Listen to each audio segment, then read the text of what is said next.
هیراد اگه بهت بگم شطرنج یه ورزشه، به نظرت این یه حقیقته یا نظر شخصی؟ حقیقته. اگه کسی بهت بگه من از تو بهتر شطرنج بازی میکنم، به نظرت این یه حقیقته یا نظر شخصی؟ نظر شخصی.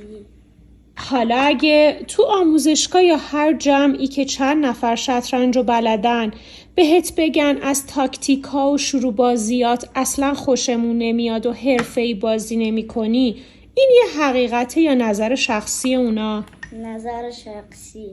ناراحت میشی و خودتو میبازی؟ نه. چرا؟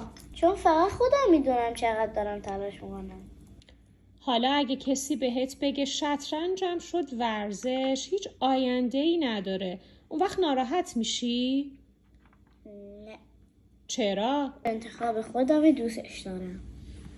حتی اگه چند نفر بهت بگن یه ورزشی انتخاب میکردی که کمی بدوی و تحرک داشته باشی، ناراحت میشی و دیگه ادامه نمیدی؟ نه.